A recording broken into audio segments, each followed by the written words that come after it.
Hi, my name is Roberto, and this is my video abstract about the paper Identification of CD137 expressing B cells in multiple sclerosis, which secrete interleukin-6 upon engagement by its ligand.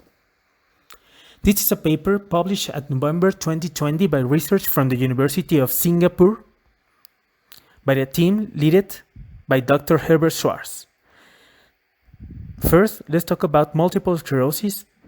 This is an autoimmune disease in which the brain white matter gets attacked by the patient's own immune system, leading to axonal loss and degeneration. Sadly, there is no cure for this disease, and patients suffering from it are usually young adults with highly disabling manifestations that can often present as visual, motor, or coordination problems. Despite this status, we still don't know everything about how this disease develops or how it causes the damage at the central nervous system.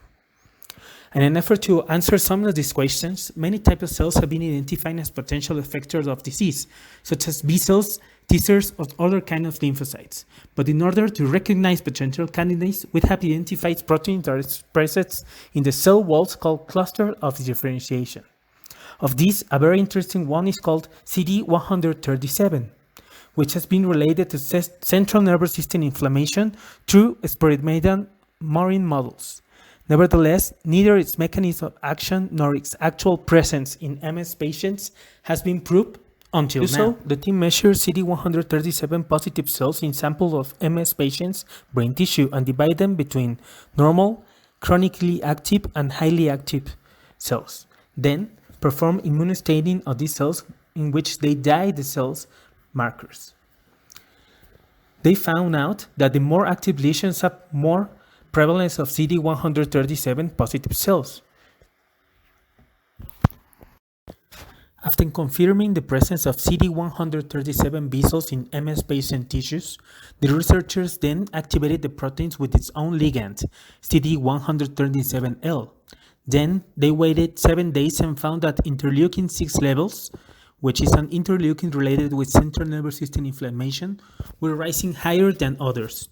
Then, the authors concluded two things. First, that CD137 positive cells can be found in MS patients' brain tissues, and that upon activation, these cells causes a rise in the interleukin-6 levels, a well-known cytosine that causes central nervous system inflammation.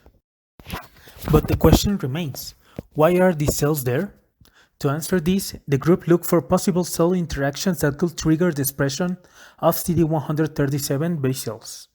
A suitable candidate for activating this response was the previously known CD14 positive cells, which are often identified as precursors of inflammatory responses in many autoimmune diseases, including MS.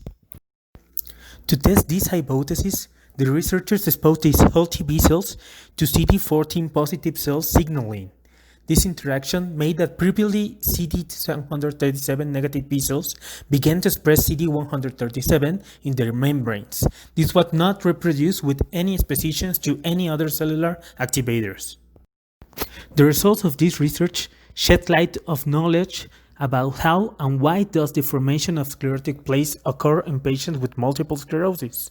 Although the true nature of some of these cells is yet to be confirmed, some of them are classified as leukocytes, which are an essential part of our immune system.